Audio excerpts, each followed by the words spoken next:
Good evening everyone, good evening, good evening. जैसा कि आप सभी लोग जानते हो कि हम लोग सेट एग्जाम्स के लिए रिवीजन क्लासेस पढ़ रहे हैं। हम लोग सेट एग्जाम के लिए रिवीजन क्लासेस पढ़ रहे हैं। और आज की इस क्लास के अंदर हम लोग क्लास 10th का सब्जेक्ट मैथ्स और इसके अंदर चैप्टर नंबर 10th यानी कि सर्कल वृत्त के बारे में डिस्कस करेंगे। ठीक है, आज हम लोग चैप्टर नंबर 10 यानी कि वृत्त, जिसे आप लोग बोलते हैं इंग्लिश में सर्कल्स, सर्कल्स के बारे में डिस्कस करेंगे। ठीक है, तो चलिए स्टार्ट करते हैं। देखिए, सबसे पहले यहाँ पर कुछ पॉइंट लिखे हुए हैं, हम लोग इनको जल्दी जल्दी समझेंगे। और अगर किसी को कोई डाउट रहे तो प्लीज अपना माइक ओपन करके जल्दी जल्दी पूछ लेना। देखिए, वृत्त सर्कल आखिर होता क्या है? ठीक है, यानी कि वृत्त उन सभी बिंदुओं का समूह है जो दिए गए एक स्थिर बिंदु से समान दूरी पर स्थित है। यानी कि a circle is a set of all points that are equidistance from a fixed point. मान लीजिए ये एक पॉइंट फिक्स है, और इस फिक्स पॉइंट पर मान लीजिए आपने एक कील गाड़ ली धरती के ऊपर। ठीक है, और आपने कील के अंदर एक धागा बांध लिया और धागे को पकड़कर आप भाग रहे हो। तो जब आप भागोगे तो आप कुछ इस तरीके से भाग पाओगे। यानी कि एक फिक्स पॉइंट है, और इस फिक्स पॉइंट से जहां पर भी आप चल रहे हो ये दूरी के फिक्स है। ठीक है, तो ये जो आपकी आकृति बनेगी, वृत्त की आकृति बनेगी, इस फिक्स पॉइंट को आप लोग वृत्त का क्या बोलते हो? सेंटर बोलते हो, यानी कि आप इसे केंद्र बोलते हो। और ये जो होती है, जो फिक्स दूरी होती है, क्या कहलाती है? हमारी त्रिज्या कहलाती है। ठीक है, इतना आप सभी को पता होगा, यहाँ पे लिखा भी है कि ये हमारा क्या कहलाता है? जो जो स्थिर बिंदु होता है वो वृत्त का केंद्र यानी कि सेंटर कहलाता है। क्या कहलाता है? सेंटर कहलाता है। ठीक है, और वृत्त का केंद्र जो होता है और वृत्त के जो बीच की दूरी होती है उसको हम लोग त्रिज्या यानी कि रेडियस कहते हैं। जैसे कि हमारा सेंटर था और ये हमारा पूरा वृत्त था, तो वृत्त के ऊपर स्थित कहीं पर भी एक बिंदु ले लो, वृत्त के ऊपर स्थित कहीं पर भी एक बिंदु ले लो, एक बिंदु पी ले लिया। तो जब आप केंद्र को बिंदु पी से मिला दोगे तो ये जो डिस्टेंस बनेगी, यानी कि जो आपकी फिक्स्ड डिस्टेंस थी, यानी कि जो दूरी थी आपकी, वो क्या कहलाएगी? आपकी त्रिज्या कहलाएगी। क्या कहलाएगी? त्रिज्या। और आप इसको छोटे आर से लिख देते हो, यानी कि रेडियस कहलाएगी। ठीक है, चलिए, यहाँ पर लिखा भी है कि ओपी वृत्त की त्रिज्या है जिसे हम आर से निरूपित करते हैं, यानी कि OP is the radius of the circle and is denoted by R. तो अभी तक हम लोगों ने सिर्फ इतना सीख लिया है बेसिक, कि सर्कल क्या होता है, सर्कल यानी कि वृत्त क्या होता है, वृत्त के अंदर केंद्र यानी कि सेंटर क्या होता है, और हमने ये सीख लिया कि रेडियस यानी कि त्रिज्या क्या होती है। ठीक है, चलिए, अब देखो हमारे पास में क्या होता है, एक कोण होती है जिसको हम हिंदी में जीवा बोलते हैं। भाई कोण क्या होती है? कि वृत्त के ऊपर दो बिंदुओं को मिलाने वाला रेखाखंड। वृत्त के ऊपर आप दो बिंदु ले लो और उनको जोड़ दो, तो जो भी आपका रेखाखंड बनके तैयार हो गया वो क्या कहलाएगा? वृत्त की जीवा कहलाएगा, यानी कि कोण कहलाएगा, कोण ऑफ द सर्कल। ठीक है, जैसे कि आपको एक सर्कल दिखाई दे रहा है, सर्कल के ऊपर आपने एक पॉइंट पी लिया, एक पॉइंट क्यू लिया और दोनों को जोड़ दिया, तो ये जो पी क्यू बना है, ये पी क्यू है क्या? ये इस सर्कल की कोण है, यानी कि ये इस वृत्त की जीवा है। ठीक है, अब आपका मन करेगा सर अगर मैं पॉइंट यहां पर ले लूं, कहीं पर भी ले लो जहां भी आपका मन करे। आपने एक पॉइंट यहां ले लिया ए, एक पॉइंट यहां ले लिया बी, दोनों पॉइंट सर्कल के ऊपर होने चाहिए। जब आप इन दोनों पॉइंटों को जोड़ दोगे तो ये जो रेखाखंड बन के तैयार होगा, ये जो रेखाखंड ए बी बन के तैयार हुआ है, ये क्या कहलाएगा? जीवा यानी कि कोण कहलाएगा। ठीक है, अब आपको लग रहा होगा कि सर क्या कोण सेंटर से भी जा सकता है? बिल्कुल, आपने एक पॉइंट लिया एक्स यहाँ पर, एक पॉइंट लिया वाई यहाँ पर, और जब आपने एक्स वाई को जोड़ा तो ये सेंटर से चला गया, तो ये भी जीवा कहलाएगा। क्या कहलाएगा? ये भी जीवा यानी कि कोण कहलाएगा। इतना क्लियर सभी को? बताइए एक बार जल्दी से। ठीक है, और यहां पर देखिए कि व्यास क्या होता है। अब देखो हमने कोण के बारे में सीखा, यानी कि जीवा के बारे में सीखा।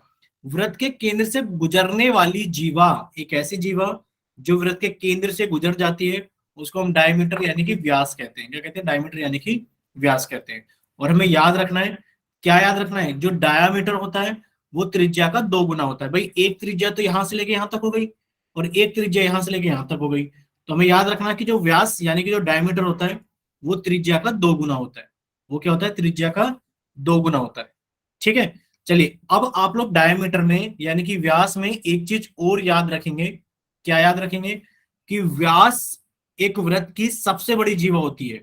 व्यास क्या होती है? एक वृत्त की सबसे बड़ी जीवा होती है। बोलो इतना क्लियर सभी को, कि जो व्यास यानी कि जो डायमीटर हमारे पास में होता है वो एक वृत्त यानी कि एक सर्कल की क्या होती है? सबसे बड़ी जीवा यानी कि सबसे बड़ी कोण होती है। क्लियर सभी को? चलिए, यस सर। अब देखो हमारा जो सिलेबस है 10th क्लास का वो तो बहुत बेसिक था। हमारा सिलेबस स्टार्ट होता है टेंजेंट से। कहां से स्टार्ट होता है? टेंजेंट से। यानी कि 10th क्लास के अंदर हम लोग टेंजेंट के बारे में पढ़ते हैं, properties of tangent and theorems of tangents के थ्योरम, और टेंजेंट्स के ऊपर जो भी क्वेश्चंस होते हैं, ठीक है। तो यहां से हम लोगों ने पहले बेसिक पढ़ा कि भाई सर्कल क्या होता है, सर्कल का सेंटर क्या होता है, रेडियस क्या होती है, कोड क्या होती है, डायमीटर क्या होती है, ठीक है। अब हम पढ़ेंगे टेंजेंट क्या होती है। अब देखो टेंजेंट अपनी कॉपी के अंदर आप लोग स्टार लगा के लिख लेना, क्योंकि यहां से आप लोगों का 10th क्लास का सिलेबस स्टार्ट हो रहा है टेंजेंट से। देखिए टेंजेंट यानी कि इसको हिंदी में हम लोग बोलते हैं स्पर्श रेखा। क्या बोलते हैं इसको हम हिंदी में? स्पर्श रेखा। यानी कि वह रेखा जिसका वृत्त के साथ केवल एक उभयनिष्ठ बिंदु हो, स्पर्श रेखा कहलाता है। यानी कि the line which have only one common point with the circle is called the tangent.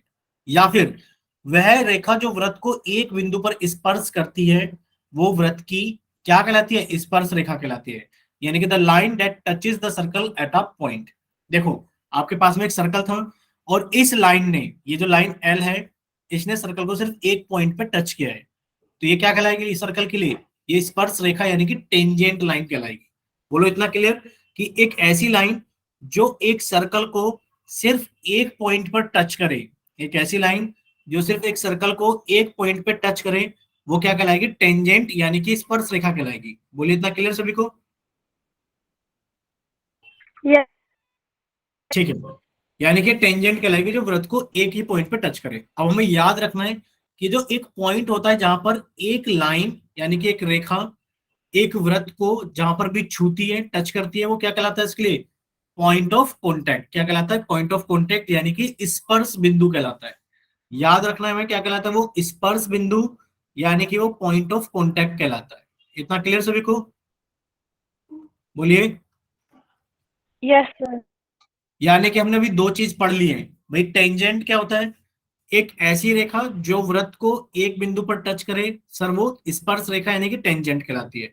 और जिस बिंदु पर टच करती है, जो बिंदु कॉमन होता है, वो क्या कहलाता है? हमारा स्पर्श बिंदु यानी कि पॉइंट ऑफ कॉन्टैक्ट कहलाता है। ठीक है। अब हम बात करते हैं सीकेंट लाइन। देखो बस हमें समझना है थोड़ा सा, बाकी हमारे सिलेबस में है नहीं 10th क्लास में, बस हमें समझना है कि सीकेंट क्या होता है। देखो अभी आप लोगों ने टेंजेंट के बारे में सीखा। भाई टेंजेंट क्या होती है? कि एक सर्कल है हमारे पास में, एक क्या हमारे पास में एक सर्कल है, और एक सर्कल को एक लाइन ने सिर्फ एक ही पॉइंट पे टच किया, सिर्फ एक ही पॉइंट पे टच किया, तो ये टेंजेंट यानी कि स्पर्श रेखा कहलाएगी। लेकिन पर अगर इसी लाइन को आप थोड़ा सा ऊपर से निकाल देते तो ये सर्कल को दो पॉइंट पे टच करती और सर्कल के बाहर भी निकल जाती। अगर सर्कल को कोई चीज दो पॉइंट पे टच करती है और वो दोनों पॉइंट सर्कल के ऊपर होते हैं, तो ये जीवा कहलाती है। क्या कहलाती है? जीवा यानी कि कोण कहलाती है। लेकिन पर अगर वो दोनों दिशा में या फिर एक दिशा में वृत्त के बाहर निकल जाए, तो वो क्या कहलाती है? जल्दी से बताइए क्या कहलाती है वो कहलाती है छेदक रेखा यानी कि सेकेंड लाइन। बताइए क्या कहलाती है वो? छेदक रेखा यानी कि वो कहलाती है सेकेंड लाइन। बोलो इतना क्लियर सभी को? बोलिए। Yes sir. ठीक है। यानी कि हमें मोटा मोटा याद ये रखना है, कुल मिलाकर के सारी चीजें ये है कि एक सर्कल है, सर्कल के ऊपर अगर एक लाइन इसको सिर्फ टच करती है, या मान लीजिए एक लाइन थी जो सिर्फ इस सर्कल को एक पॉइंट पर टच करके चली गई, तो ये लाइन क्या कहलाएगी? स्पर्श रेखा। यानी कि ये कहलाएगी टेंजेंट। क्या कहलाएगी? टेंजेंट कहलाएगी। लेकिन पर अगर दोनों पॉइंट सर्कल के ऊपर है, दोनों पॉइंट सर्कल के ऊपर है, अब ये जोड़ने के बाद सिर्फ सर्कल के अंदर है, बाहर नहीं निकली, तो ये क्या कहलाएगी? जीवा कहलाएगी। क्या कहलाएगी? जीवा यानी कि कोण कहलाएगी। लेकिन पर अगर सर्कल को दो पॉइंट पर टच करके या तो एक दिशा में बाहर निकल जाए, चाहे वो दोनों दिशाओं में बाहर निकल जाए, तो वो क्या कहलाएगी? छेदक यानी कि सेकेंड लाइन कहलाएगी। तीनों लाइन क्लियर है सभी को? बोलिए एक बार जल्दी से। Yes sir. ठीक है। अगर आप लोगों को तीनों लाइन क्लियर है तो अब हम लोग आगे चलते हैं। ठीक है। चलिए यहां पर इसकी कोई जरूरत नहीं है कि जो स्पर्श रेखा होती है और जो छेदक रेखा होती है वो एक जैसी होती है। सिर्फ छेदक रेखा का स्पेशल रूप होता है स्पर्श रेखा। यानी कि अगर छेदक रेखा को आप पीछे ले जाते रहोगे, भाई आप थोड़ा और पीछे ले गए, आप इसको थोड़ा और पीछे ले गए और पीछे ले गए, तो एक बिंदु ऐसा आएगा कि वो सर्कल को एक ही पॉइंट पे टच कर रही होगी, तो वो स्पर्श रेखा बन जाएगी। क्या बन जाएगी? वो स्पर्श रेखा। ठीक है। चलिए हमें ये याद रखना है, हमें क्या क्या करना है बच्चे? ये हमें याद रखना है क्योंकि ये एनसीईआरटी की थ्योरम नंबर 10.1 है, यानी कि पहली थ्योरम है इस चैप्टर की। ठीक है, ये हमें याद रखना है। यानी कि पहली प्रमेय इस चैप्टर की, वृत्त के किसी बिंदु पर इस ये रहा, वृत्त के किसी बिंदु पर स्पर्श रेखा स्पर्श बिंदु से जाने वाली त्रिज्या पर लंब होती है। इसका क्या मतलब है? इसका मतलब ये है कि आपके पास में क्या है, एक वृत्त है। क्या है आपके पास में? एक वृत्त आपने बना लिया, ये रहा वृत्त, यानी कि आपके पास में एक सर्कल। ठीक है, यानी कि अगर ये सर्कल है तो जाहिर सी बात है इसका कहीं ना कहीं सेंटर भी होगा, तो आपने ये मान लिया सेंटर है। ठीक है, अब अब ये सर्कल है तो इसके ऊपर कहीं ना कहीं एक टेंजेंट भी होगी, कहीं पर भी टेंजेंट बना लो, कहीं पर भी। आपने कहा सर मैंने ये टेंजेंट बना ली, क्या बना ली मैंने? टेंजेंट, यानी कि मैंने स्पर्श रेखा बना ली। क्या बना ली? टेंजेंट, यानी कि मैंने स्पर्श रेखा बना ली है। ठीक है, अब हमें क्या याद रखना है कि जब भी स्पर्श रेखा का कहीं ना कहीं तो क्या होगा, स्पर्श बिंदु यानी कि पॉइंट ऑफ कांटेक्ट होगा। अगर आप पॉइंट ऑफ कांटेक्ट को सेंटर से मिला दोगे तो ये जो लाइन बनेगी ये इस टेंजेंट के साथ में क्या होगी, ये परपेंडिकुलर होगी। क्लियर सभी को? बोलिए कि जब आप पॉइंट ऑफ कांटेक्ट को आप सेंटर यानी कि केंद्र से मिला दोगे तो ये जो लाइन बनेगी ये हमेशा स्पर्श रेखा के साथ में 90 डिग्री का कोण बनाएगी। बोलो क्लियर सभी को? Yes, sir. कोई डाउट है तो आप लोग माइक ओपन करके पूछ सकते हो, बाकी हम आपको बार बार रिपीट करके पूछ ही रहे हैं और बता भी रहे हैं कि मान लीजिए एक सर्कल है। अगर ये सर्कल है तो जाहिर सी बात है सर्कल का कहीं ना कहीं सेंटर जरूर होगा। ठीक है, आपने इस सर्कल के ऊपर कहीं पर भी क्या कर लिया, एक स्पर्श रेखा बना ली। ये स्पर्श रेखा बना ली यानी कि यहाँ कहीं ना कहीं स्पर्श बिंदु होगा। जब आप स्पर्श बिंदु को सेंटर से जोड़ दोगे, जब आप स्पर्श बिंदु को सेंटर से जोड़ दोगे तो जो लाइन बनेगी ये हमेशा टेंजेंट के साथ परपेंडिकुलर यानी कि लंब होगी, यानी कि 90 डिग्री का कोण बना रही होगी। इतना क्लियर सभी को? Yes, sir. ठीक है, इसी के ब्याह पर अभी ये तक हमने, टेंजेंट होना जरूरी होता है। ठीक है अभी तक देखो जितना भी हम लोगों ने पढ़ा है इसके ब्याह पर एक क्वेश्चन है कि एक वृत्त की कितनी स्पर्श रेखाएं हो सकती है। जल्दी से बताइए, how many tangents a circle can have? बताइए, एक सर्कल की कितनी टेंजेंट यानी कि स्पर्श रेखाएं हो सकती हैं? बोलिए। चैट सेक्शन ओपन है, आप लोग अपना आंसर चैट सेक्शन के अंदर टाइप करके भेज सकते हैं जल्दी से। और सभी बच्चे भेजना एक बार जल्दी से कि एक सर्कल की कितनी टेंजेंट हो सकती है। एक, दो, तीन, कितनी हो सकती है बताइए। ठीक है, एक बच्चे का आंसर आया। ठीक है, दो बच्चों का आंसर आया।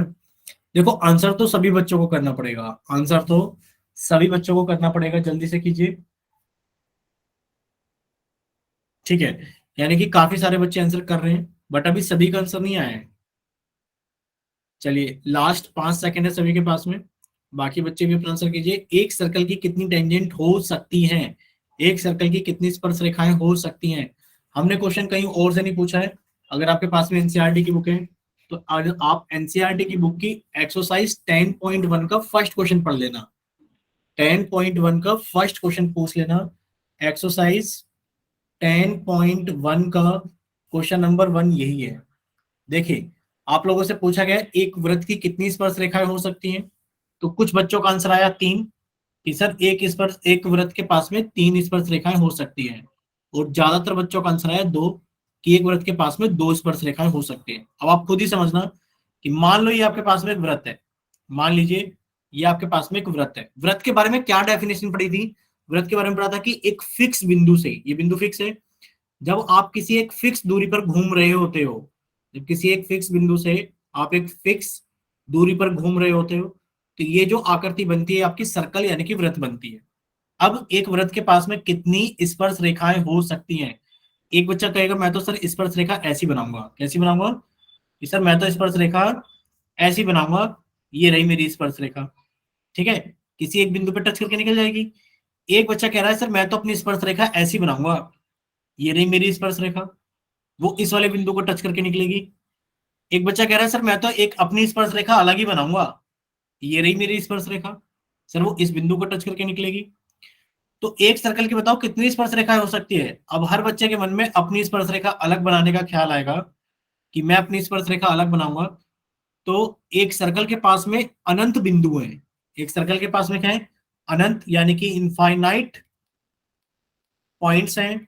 तो एक सर्कल के पास में अगर इनफाइनाइट पॉइंट्स हैं तो एक सर्कल की कितनी स्पर्श रेखाएं हो सकती हैं? आप कहोगे इनफाइनाइट, यानी कि अनगिनत, या फिर समझ गए ना, एक सर्कल की कितनी स्पर्श रेखाएं हो सकती हैं? How many tangents can a circle have?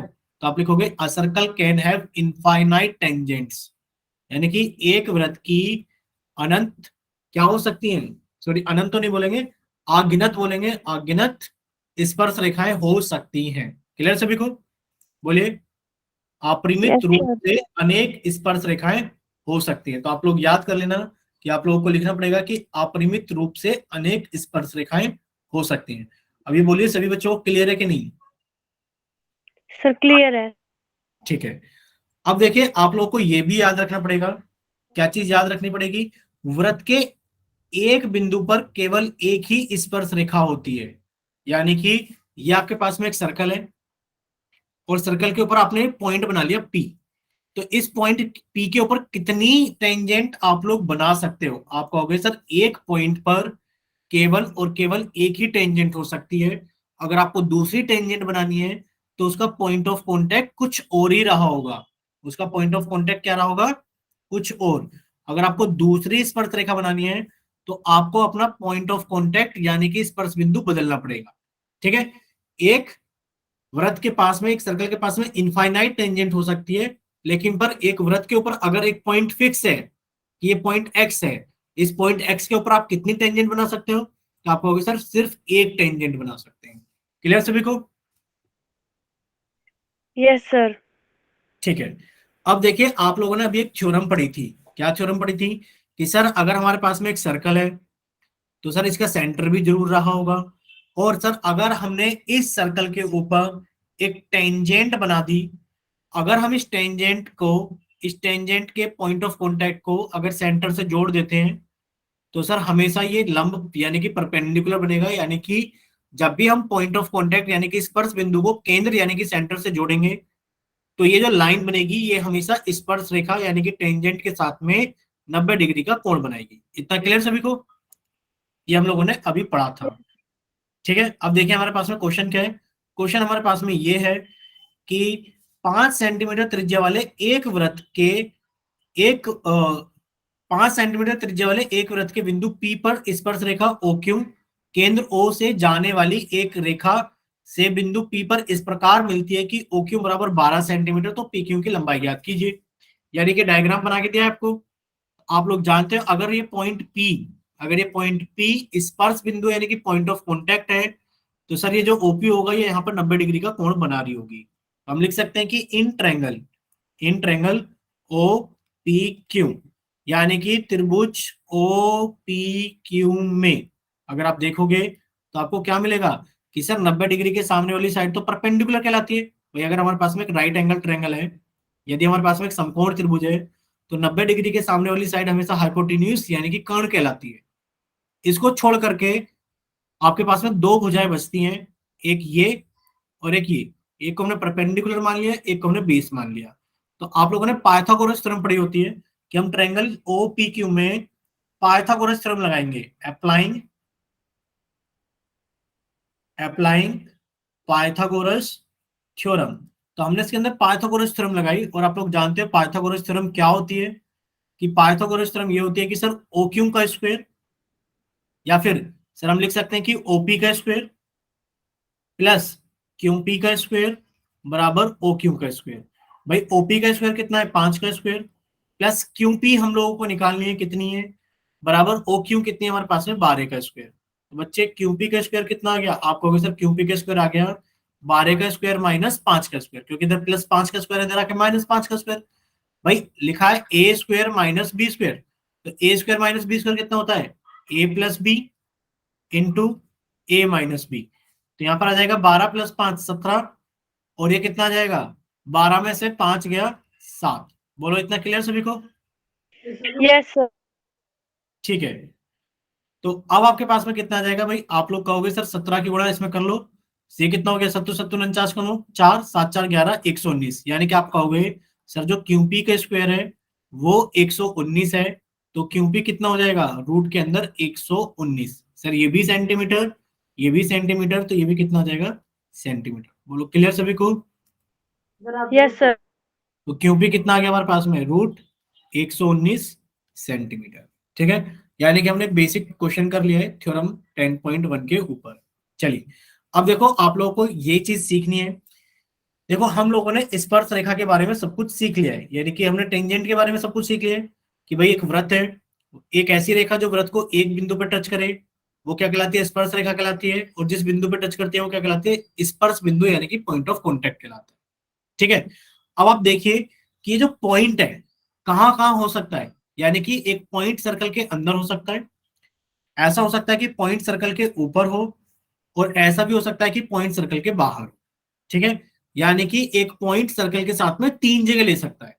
भाई एक जो पॉइंट है वो सर्कल के साथ में कितनी जगह ले सकता है, वो तीन जगह ले सकता है, कि पॉइंट सर्कल के अंदर भी बैठ सकता है, पॉइंट सर्कल के ऊपर भी बैठ सकता है, और पॉइंट सर्कल के बाहर भी बैठ सकता है।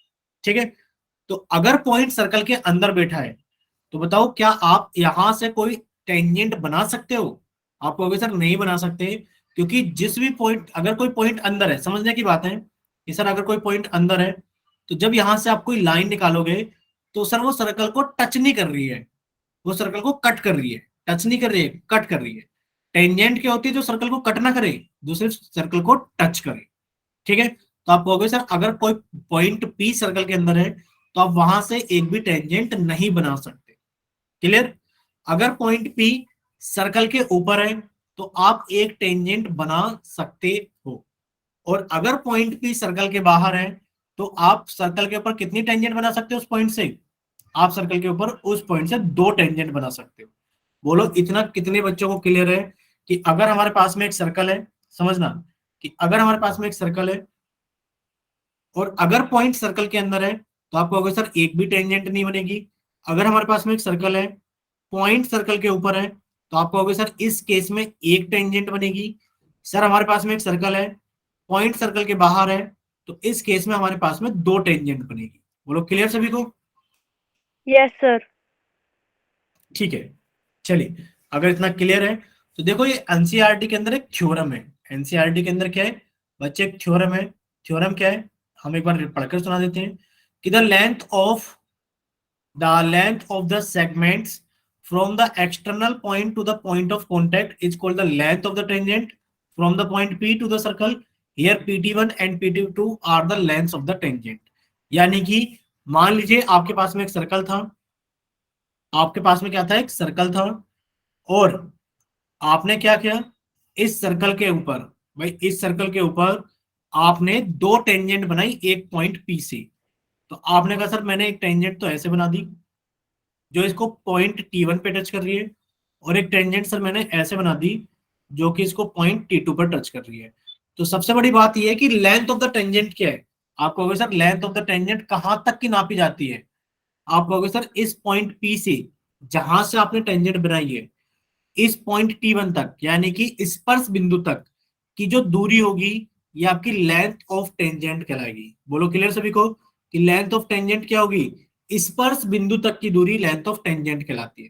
बोलो क्लियर सभी को? Yes sir. ठीक है, अब हमारे पास में जो थ्योरम है 10.2, थ्योरम यानी कि जो प्रमेय 10.2 है वो ये है कि बाह्य बिंदु से वृत्त पर खींची गई स्पर्श रेखाओं की लंबाइयां कैसी होती है, बराबर होती है। यानी कि the length of the tangents drawn from an external point to a circle are equal. यानी कि अगर आप किसी बाह्य बिंदु से सर्कल के ऊपर दो क्या करते हो, दो टेंजेंट्स ड्रॉ करते हो, तो इनकी लेंथ बराबर होगी। और लेंथ कितनी होती है? आप कहोगे सर पॉइंट से लेकर के स्पर्श बिंदु तक की दूरी लेंथ ऑफ टेंजेंट कहलाती है। ठीक है, तो आप कहोगे सर ये दोनों लेंथ कैसी होगी, बराबर होगी। अब आपको मोटा मोटा याद ये रखना है कि मान लीजिए आपके पास में एक सर्कल है, ये रहा आपके पास में एक सर्कल, और आपने एक बाहर पॉइंट ए से इसके ऊपर दो टेंजेंट बना दी। क्या बना दी इसके ऊपर? दो टेंजेंट। एक टेंजेंट तो ये रही, मान लेते हैं पॉइंट हमारे पास में बी, यानी कि एक टेंजेंट है ए बी, और आपने ए पॉइंट से, सॉरी, आपने ए पॉइंट से दूसरी टेंजेंट बना दी, ये रही। ठीक है, ए पॉइंट से आपने दूसरी टेंजेंट बना दी, ये रही। ये हमारे पास में पॉइंट सी है। तो आपको याद रखना है कि जो ए बी की दूरी होगी वही ए सी की दूरी होगी। अगर आपसे कह दिया जाए कि ए बी 50 सेंटीमीटर है तो एसीबी कितना हो जाएगा, आप कहोगे सर 50 सेंटीमीटर हो जाएगा। बोलो क्लियर सभी को? Yes, sir. ठीक है, तो ये कितना हो जाएगा, देखो एक सवाल ऐसे पूछा गया है कि एक बिंदु पी से वृत्त पर स्पर्श रेखा की लंबाई, यानी कि एक बिंदु पी है भाई, स्पर्श रेखा की लंबाई 13.5 सेंटीमीटर है, तो कहीं ना कहीं इस पर स्पर्श बिंदु रहा होगा, हमने इसको ए मान लिया। तो भाई यहां से लेकर यहां तक की दूरी, यानी कि पी से लेकर ए तक की दूरी कितनी है, 13.5। अगर इसी पॉइंट पी से आपने इस वृत्त के ऊपर एक और टेंजेंट यानी कि एक और स्पर्श रेखा बना दी, तो उसकी भी लेंथ कितनी हो जाएगी, आप कहोगे सर 13.5 सेंटीमीटर।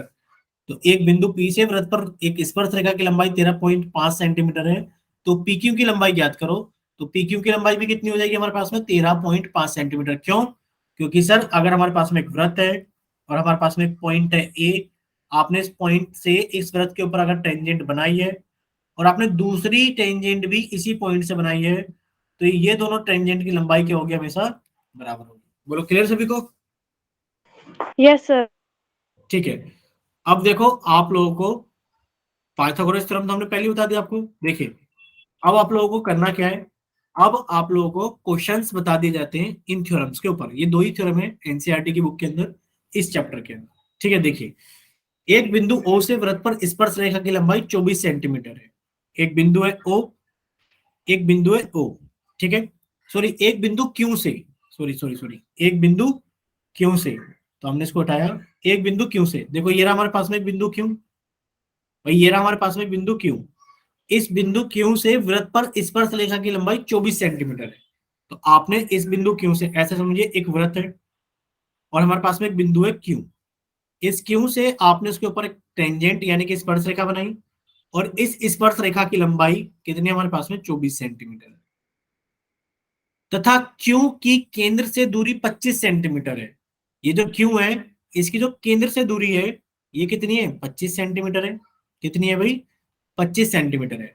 तो वृत्त की त्रिज्या ज्ञात कीजिए। वृत्त की त्रिज्या आपको पता ही है कि सर अगर केंद्र को स्पर्श रेखा से, सॉरी पॉइंट ऑफ कॉन्टैक्ट से जोड़ देते हैं, ये त्रिज्या होती है और हमेशा ये 90 डिग्री का कोण बनाती है।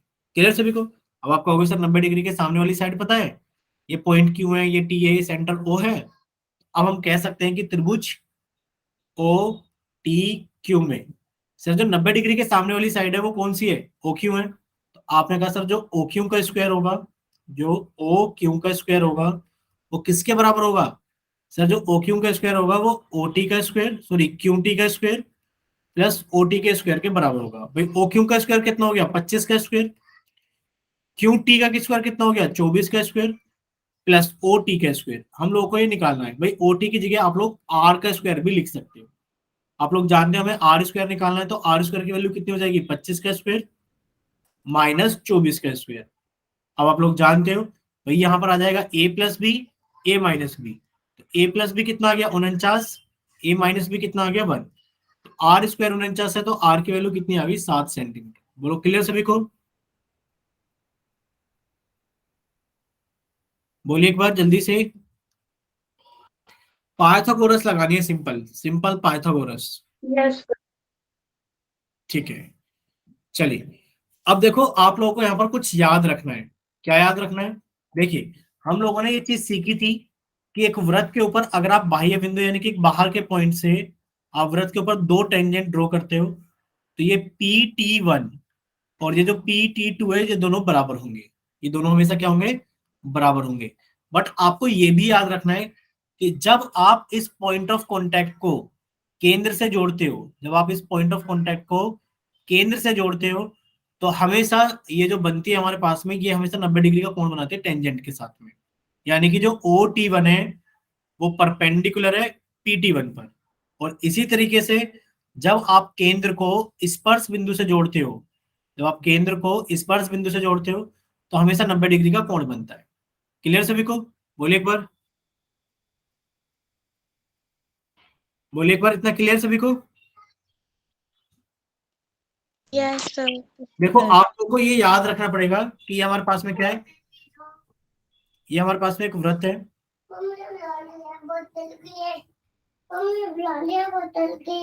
एक सेकंड रुकना बच्चों।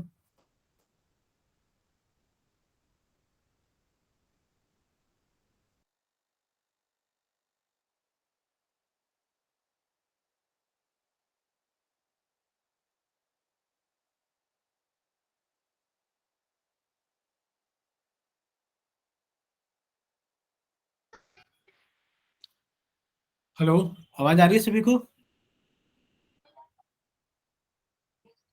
Hello, sir.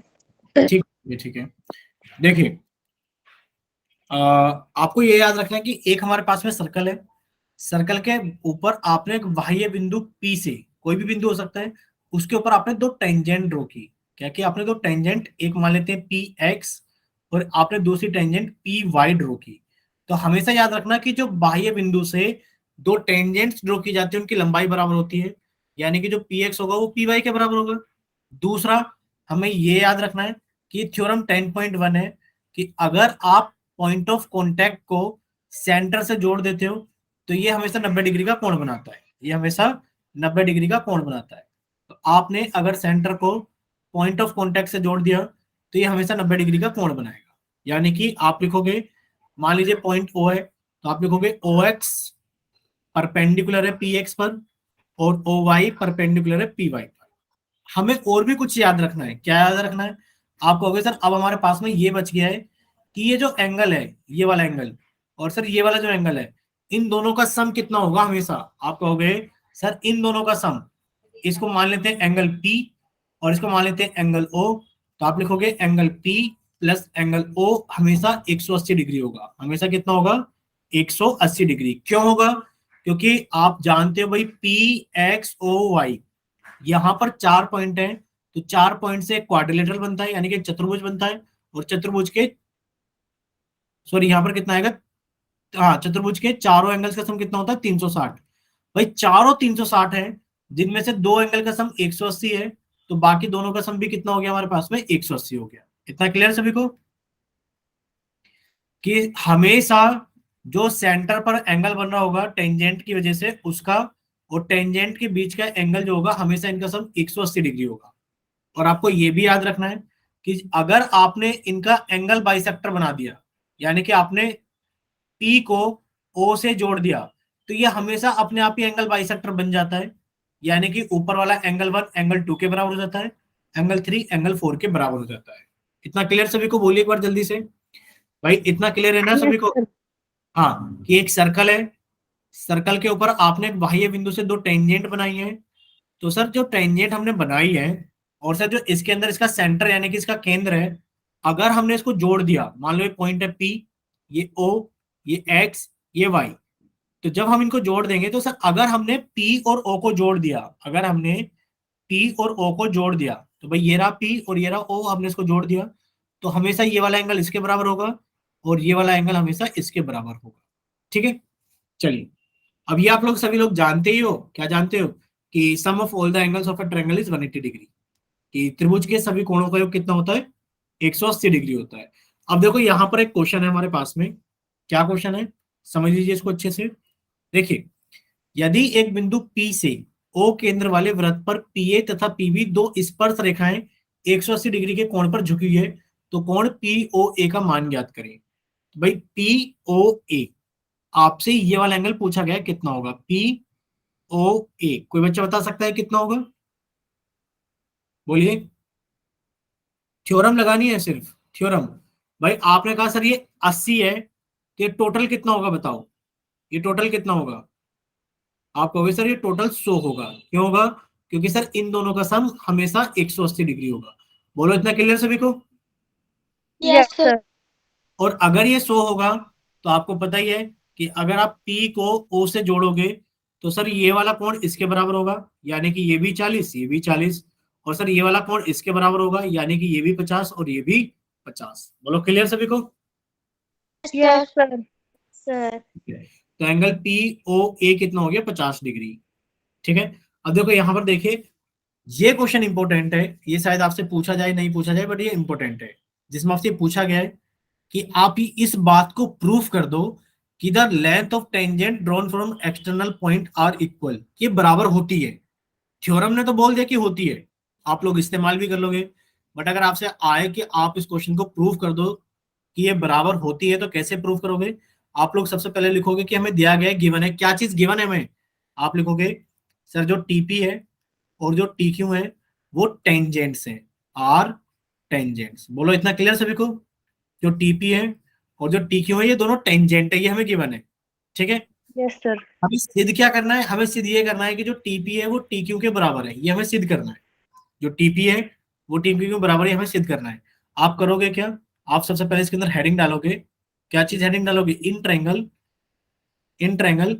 टी, या फिर ट्रायंगल लिख लो P O T, in triangle P O T and triangle कौन सा आपने लिया था, पी ओ टी। अब आप ले लो Q O T, Q O T. आप एक चीज देखोगे भाई, क्या चीज देखोगे, आप कहोगे सर ये वाला एंगल इस एंगल के बराबर रहा होगा 90 डिग्री। आपने लिखा एंगल ओ पी टी बराबर angle O Q T each 90। बोलो इतना क्लियर सभी को, 90 क्यों होगा, क्योंकि Yes, sir. Point of contact को अगर केंद्र से जोड़ देते हैं तो ये हमेशा 90 डिग्री का एंगल बनता है टेंजेंट के साथ में। दूसरा आप लिखोगे सर जो ओटी है वो ओटी के बराबर है। आप लिखोगे sir OT equals to OT, यानी कि ये क्या है हमारे पास में कॉमन है, क्योंकि दोनों ही ट्रायंगल में। अब आप कहोगे सर जो ओपी है वो ओ क्यू के बराबर है, यानी कि जो ओपी है ये ओ क्यू के बराबर है। क्यों, क्योंकि रेडियस है, क्योंकि दोनों क्या है, रेडियस है। अब आप कहोगे सर अगर देखा जाए तो एक तो हमारे पास में आर आ गया यानी कि राइट एंगल आ गया, एक सर हमारे पास में एच यानी कि हाइपोटेन्यूज आ गया, और एक हमारे पास में एस कोई भी साइड आ गई। तो ये दोनों ट्रायंगल कॉन्ग्रेंट हो गए, यानी कि जो ट्रायंगल पी ओ टी है ये कॉन्ग्रेंट हो गया ट्रायंगल क्यू ओ टी के साथ में by R H S criteria of congruency. ठीक है, फिर आप लिख सकते हो देयरफॉर जो हमारे पास में पीटी होगा वो बराबर होगा क्यू टी के by C P C T. बोलो आ गया प्रूफ, बोलिए भाई समझ में आया या नहीं आया ये बताओ। Yes, sir. आरएचएस से ऊपर और नीचे वाले ट्रायंगल कॉन्ग्रेंट हो जाएंगे, जब दो ट्रायंगल कॉन्ग्रेंट हो जाते हैं तो उनके कोरस्पॉन्डिंग पार्ट्स बराबर होते हैं। ठीक है, ये इंपॉर्टेंट क्वेश्चन है, हो सकता है आपसे पूछा जाए, हो भी सकता है आपसे एग्जाम में ना पूछा जाए, क्योंकि बहुत सारे क्वेश्चन है जो इंपॉर्टेंट है। जैसे कि अभी ये वाला क्वेश्चन भी इंपॉर्टेंट है, ये वाला क्वेश्चन भी क्या है, इंपॉर्टेंट है। ठीक है, ये सारे क्वेश्चन इंपॉर्टेंट है जो हम लोग करेंगे। ठीक है, देखिए सबसे पहले ये वाला क्वेश्चन कर लेते हैं कि टू कंसेंट्रिक सर्कल्स, यानी कि दो समकेंद्रीय वृत्त है। अब आप सबको समकेंद्रीय वृत्त का मतलब जानते हो कि एक ही केंद्र है, यानी कि आपने एक केंद्र लिया ओ, कुछ दूरी ली, आपने एक सर्कल बना दिया। इसी केंद्र से आपने कुछ ज्यादा दूरी ली, एक और सर्कल बना दिया। तो ये जो सर्कल बनेंगे इस तरीके से जिनके केंद्र एक ही केंद्र है, भाई जिसका केंद्र क्या है, एक ही केंद्र है, सॉरी मिट गया, अब मिट गया तो मिट गया। ठीक है, जिसका एक ही केंद्र है वो केंद्र वो क्या कहलाते हैं हमारे पास में, वो सम केंद्र कहलाते हैं, यानी कि एक ही केंद्र से अलग अलग सर्कल बनाए गए। जैसे कि ओ केंद्र था, एक सर्कल C1 बनाया, एक सर्कल C2 बनाया। तो हमारे पास में दिया गया है कि एक की त्रिज्या 5 सेंटीमीटर है और एक की 3 सेंटीमीटर है। तो जाहिर सी बात है जो केंद्र से ज्यादा दूर है ये 5 सेंटीमीटर होगा, और जो केंद्र के पास में है ये 3 सेंटीमीटर होगा। बोलो इतना क्लियर सभी को, बोलिए। Yes, sir. ठीक है, यानी कि हमें इनकी त्रिज्या पता लग गई, यानी कि इनकी रेडियस हम लोगों को पता लग गई है। अब हमसे पूछा क्या गया है, हमसे पूछा गया है कि दो समकेंद्रीय वृत्तों की त्रिज्या 5 सेंटीमीटर तथा 3 सेंटीमीटर है। बड़े वृत्त की उस जीवा की लंबाई ज्ञात करो जो छोटे वृत्त को स्पर्श करती है। यानी कि आपके पास में क्या है, दो समकेंद्रीय क्या थे, दो समकेंद्रीय वृत्त थे। बड़े वृत्त की उस जीवा की लंबाई ज्ञात करो, यानी कि वृत्त बड़े वृत्त के लिए तो वो जीवा है जो कि छोटे वृत्त को स्पर्श करती है, यानी कि छोटे वृत्त के लिए क्या है, वो स्पर्श रेखा है। ठीक है, जैसे कि डायग्राम आप लोगों को दिख भी रहा है। तो इस वाले क्वेश्चन को करने के लिए आपको करना कुछ नहीं है, आपने कहा ए को आपने ओ से जोड़ दिया और आपने बी को भी ओ से जोड़ दिया, जोड़ दिया। जब आप जोड़ दोगे तो आपको दो ट्रायंगल दिखाई देंगे, यानी कि सबसे पहले आप लोग लिखोगे गिवन, हमें गिवन क्या है भाई, आप लिखोगे सर जो हमें गिवन है वो गिवन ये है कि जो ए ओ है वो 5 सेंटीमीटर है और जो ओ टी है वो 3 सेंटीमीटर है। बोलो इतना क्लियर सभी को, भाई ए ओ 5 सेंटीमीटर है Yes, sir. क्योंकि बड़े वृत्त की त्रिज्या है, ओबी भी 5 सेंटीमीटर है, और जो ओपी है वो 3 सेंटीमीटर है क्योंकि वो छोटे वृत्त की त्रिज्या है। इतना क्लियर है ना आप लोगों को, बताइए, नहीं हो तो Yes, sir. एक बार फिर से बताते हैं। इतना क्लियर है, ठीक है। तो आपने सबसे पहले क्या किया, इनको सभी को जोड़ा था, हमने फिर से जोड़ दिया है कि सर ये रहा, ये रहा और ये रहा। अब आप क्या लिखोगे, अब आप लिखोगे ये तो गिवन है, टू प्रूव या फिर टू फाइंड, हमें फाइंड क्या करना है, यानी कि हमें ए बी फाइंड करना है कि ए बी बताइए कितना होगा। अब आप यहाँ पे सॉल्यूशन लिखोगे, तो सॉल्यूशन कैसे लिखोगे, सबसे पहले आप वो लोग वही लिखोगे कि इन ट्रायंगल कौन सा triangle, O P A, O P A and triangle O P B. अगर ओपी ए ओपी को ओपीबी को देखा जाए, भैया स्पर्श पॉइंट है, यानी कि क्या है, पॉइंट ऑफ कॉन्टेक्ट है भी। मम्मी कहाँ है?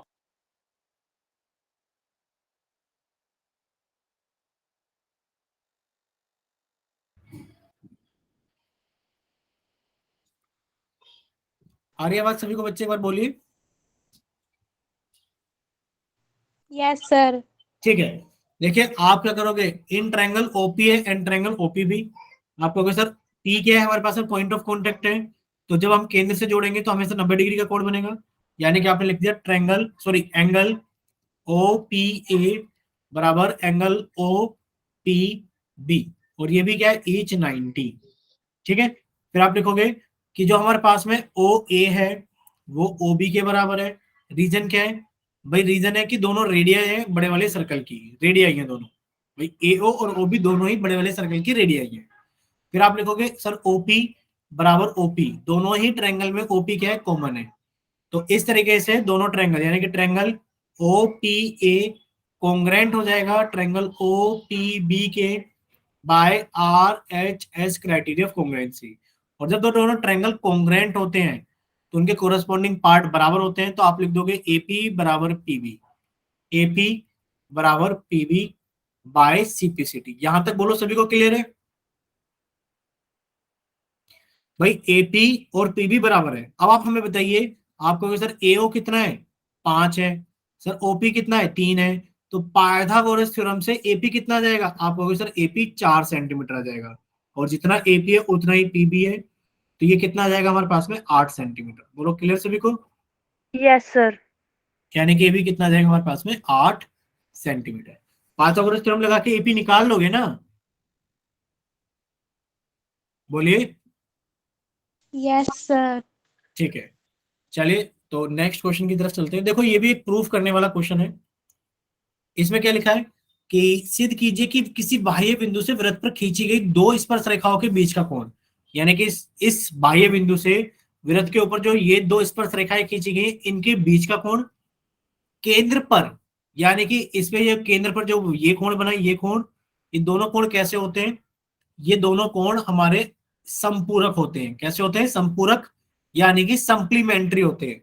यानी कि हमें ये प्रूफ करना है कि angle P T Q plus angle P O Q बराबर 180 डिग्री, ये हमें प्रूफ करना है। तो बहुत ही आसान है, आप लोग लिख सकते हो, क्या लिख सकते हो कि भाई क्वाड्रिलेटरल इन क्वाड्रिलेटरल, कौन सा क्वाड्रिलेटरल, आप लिखा पी टी क्यू ओ। अगर quadrilateral P T Q O को देखा जाए तो आप लोग लिख सकते हो कि angle P plus angle T plus angle Q plus angle O बराबर 360 डिग्री। क्यों, क्योंकि angle sum property of a quadrilateral, angle sum property of a quadrilateral, क्योंकि क्वाड्रिलेटरल के सभी एंगल्स का सम 360 डिग्री होता है। ठीक है, अब देखो आप कहोगे सर एंगल पी भी 90 है, एंगल क्यू भी 90 है। क्यों 90 है, क्योंकि जब आप पॉइंट ऑफ कॉन्टेक्ट को सेंटर से जोड़ते हो तो हमेशा 90 डिग्री का कोण बनता है। आपने पी की जगह 90 रख दिया, प्लस एंगल टी रह गया, प्लस आपने क्यू की जगह 90 रख दिया, प्लस एंगल ओ बराबर 360 डिग्री। अब इन दोनों को जोड़ा तो कितना हो गया 180, यानी कि angle T plus angle O बराबर 360 माइनस 180, और ये कितना आ गया, यानी कि angle T plus angle Q sorry angle T plus angle O बराबर 180 डिग्री। बोलो इतना क्लियर सभी को, बोलिए। Yes, sir. ठीक है, अगर इतना क्लियर है तो अभी हम लोग थोड़ा सा आगे चलते हैं। यहाँ पर देखना, एक सेकंड रुको। हाँ ये क्वेश्चन था। अब हमें ये वाला क्वेश्चन करना है। देखो इंपॉर्टेंट पॉइंट्स आप लोगों को याद रखने हैं। याद क्या रखना है, याद सिर्फ इतना रखना है कि एक्सटर्नल पॉइंट से जो टेंजेंट खींची जाती है इनकी लंबाई बराबर होती है। ओपी जो होगा हमेशा टीपी पर और ओक्यू जो होगा हमेशा टीक्यू पर हमेशा 90 डिग्री का कोण बनेगा, यानी कि परपेंडिकुलर होगा। ये वाला एंगल और ये वाला एंगल, इन दोनों एंगल्स का सम हमेशा 180 डिग्री होगा। और अगर आपने पॉइंट टी और पॉइंट ओ को जोड़ दिया, यानी कि अगर आपने बाह्य बिंदु और सेंटर को जोड़ दिया, तो ये वाला एंगल इसके बराबर होगा और ये वाला एंगल इसके बराबर होगा। इतना क्लियर सभी को? बोलिए। Yes, sir. Sir. जैसे कि अगर आपसे बोल दिया जाए कि ये पूरा एंगल अगर हमारे पास में दे दिया जाए 70 डिग्री का है, तो ये पूरा एंगल कितने का हो जाएगा? आप कहोगे सर ये पूरा एंगल 110 डिग्री का हो जाएगा, क्योंकि आमने सामने वाले एंगल्स का सम 180 डिग्री होगा। ठीक है। अगर आप लोगों से ये बोल दिया जाए कि ये वाला एंगल हमारे पास में 25 डिग्री है, और आप लोग ये वाला एंगल बताओ कितना होगा, तो आप लोग बता दोगे? आपने कहा सर ये 25 है, तो सर ये टोटल 50 होगा, तो सर ये टोटल कितना हो जाएगा? 50। अगर सर ये टोटल 50 है, तो सर ये टोटल 130 हो जाएगा, और सर 130 का आधा कितना हो जाएगा? 65 डिग्री। ये कितना हो जाएगा हमारे पास में? 65 डिग्री। बोलो समझ में आया कैसे होगा? बोलिए एक बार। Yes, sir. ठीक है, चलिए ये क्वेश्चन है, ये भी एक इंपॉर्टेंट क्वेश्चन है, और आप लोग इसको बहुत आसानी से समझ सकते हो, बाकी तो हम आपको बाद में इसको याद ही करा देंगे। देखिए, ये एनसीईआरटी की बुक का क्वेश्चन है, जिसके अंदर क्या है, एक सर्कल के चारों तरफ बाहर एक क्वाड्रिलेटरल है, यानी कि एक वृत्त के परिघ एक चतुर्भुज एबीसीडी खींचा गया है, और हमें जो प्रूफ करना है वो ये प्रूफ करना है कि जो A B plus C D होगा, यानी कि ए बी यानी कि ये वाली साइड, और ये वाली साइड जो होगी वो किसके बराबर होगी? ये वाली साइड प्लस ये वाली साइड होगी। पहले तो आप लोग क्वेश्चन ही समझ लीजिए। हमेशा याद रखना, लर्न भी कर सकते हो कि अगर एक वृत्त के चारों तरफ एक चतुर्भुज बना दिया जाए, इसके चारों तरफ जो इसको छू कर जा रहा हो एक एक पॉइंट पर, जो कि इसको एक एक पॉइंट पर छू कर जा रहा हो, अगर आपने इस तरीके से एक चतुर्भुज बना दिया, तो हमेशा याद रखना, अगर ये नाम है हमारे पास में पी क्यू आर एस, तो आमने सामने वाली भुजाओं का योग, आमने सामने वाली भुजा कौन सी? पी क्यू के अंदर अगर आप एस आर को जोड़ दोगे, तो ये जो योग होगा हमेशा किसके बराबर होगा? आमने सामने वाली भुजाओं के योग के बराबर, यानी कि Q R plus P S के बराबर होगा। याद रहेगा सभी को? बोलो याद रहेगा सभी को? Yes, Yes, sir. sir. ठीक है। मान लेते हैं सवाल ऐसे भी आ सकता है पेपर में, इसलिए हम पहले वो वाला सवाल करा रहे हैं कि मान लो पेपर में आपको सिर्फ इतना ही सवाल मिले जितनी आकृति दिख रही है, और यहाँ लिख दिया जाए 10 सेंटीमीटर, यहाँ लिख दिया जाए 12 सेंटीमीटर, यहाँ लिख दिया जाए कितना सेंटीमीटर, लिख देते हैं हम यहाँ पे 15 सेंटीमीटर, और आपसे पूछा जाए कि बताइए कितनी होगी, तो बताओ कितनी बताओगे आप लोग? बताइए कितनी बताओगे आप इसको? भाई ये 10 है, ये 12 है, ये 15 है, बताओ ये कितनी होगी? आपने कहा सर बहुत ही आसान क्वेश्चन है। आपने बताया जब भी एक वृत्त के चारों तरफ एक चतुर्भुज बनता है, तो आमने सामने वाली भुजाओं का योग, सर हमने डीसी के अंदर ए बी को जोड़ा तो 25 हो गया, और ये बराबर होगा 12 के अंदर हमने इसको x मानकर जोड़ दिया, 12 प्लस x, तो बताओ x का मान कितना आ गया? 25 माइनस 12 कितना आ गया? 13 सेंटीमीटर। बोलो क्लियर सभी को? बोलिए क्लियर हुआ सभी को? Yes, sir. ठीक है, याद रखना ये क्वेश्चन बहुत इंपॉर्टेंट है कि वृत्त के चारों तरफ अगर आपने एक चतुर्भुज बना दिया, तो आमने सामने वाली भुजाओं के जो आमने सामने वाली भुजाओं होगा उनका योग कितना होगा? बराबर होगा। मान लीजिए फिर से मान लीजिए हमारे पास में डीसी कितनी है? ये 15 सेंटीमीटर है, जो बीसी है ये 20 सेंटीमीटर है, ये हमारे पास में 30 सेंटीमीटर है। बताना जरा ये कितनी होगी? बोलो भाई, बोल नहीं रहे हो आप लोग माइक ओपन करके?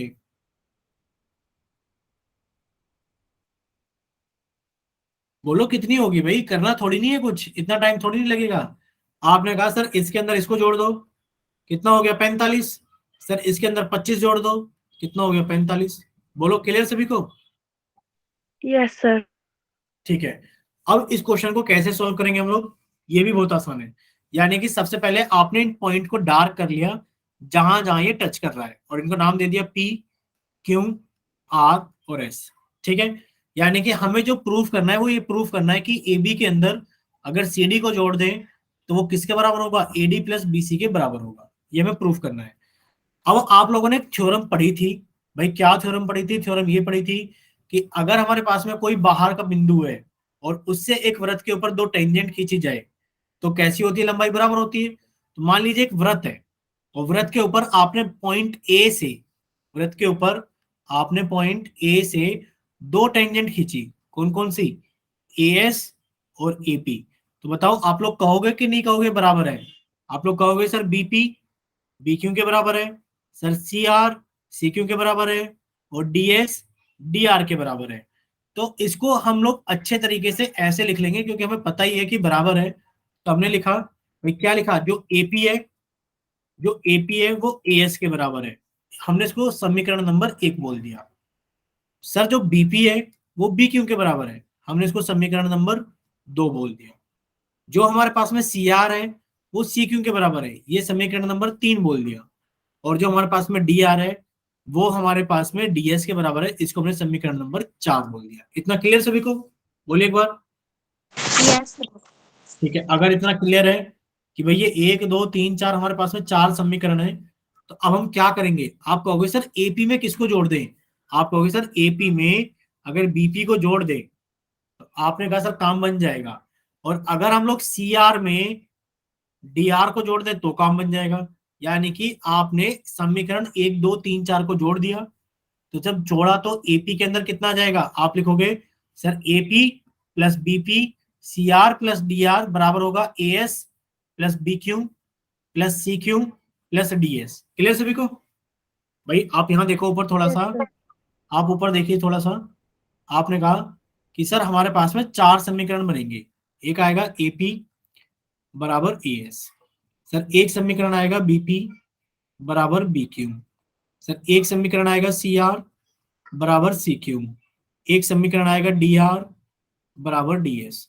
तो अगर हम इन चारों समीकरण को जोड़ दें, अगर हम इन चारों समीकरण को जोड़ दें तो सर एपी के अंदर बीपी जुड़ जाएगा, सी आर के अंदर डी आर जुड़ जाएगा, ये कितना आ जाएगा sir A B plus C D. इसी तरीके से सर ए एस के अंदर डी एस जुड़ जाएगा। भाई जब ए एस के अंदर डी एस जुड़ेगा तो ए डी आ जाएगा, और सर हमारा बी क्यू के अंदर सी क्यू जुड़ जाएगा। भाई जब बी क्यू के अंदर सी क्यू जुड़ेगा तो कितना आ जाएगा हमारे पास में, बी सी आ जाएगा। बोलो क्लियर सभी को? बोलिए इतना क्लियर सभी को? Yes, sir. ठीक है, अगर इतना क्लियर है तो देखिए ये कुछ क्वेश्चंस थे जो इंपॉर्टेंट क्वेश्चंस थे और आप लोगों को आने भी चाहिए। अब आप लोग एक काम कीजिए, आप एनसीईआरटी की बुक निकाल लो। है सभी के पास में एनसीईआरटी की बुक? ठीक है, हम कुछ क्वेश्चंस रीड कर रहे हैं। आप एक्सरसाइज 10.1 देखना, एक्सरसाइज 10.1 देखना।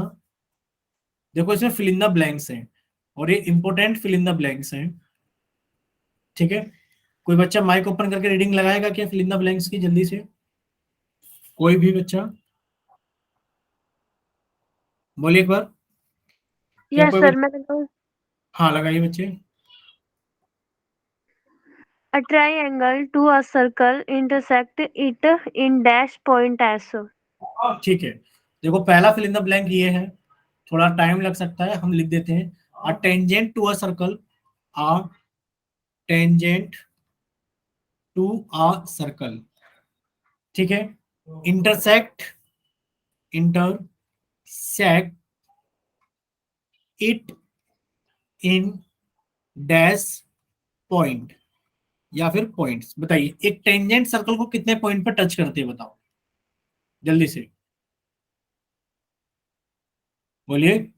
आप कहोगे सर जो एक टेंजेंट होती है वो सर्कल को सिर्फ एक पॉइंट पर टच करती है। A tangent to a circle intersects it in one point. Clear सभी को?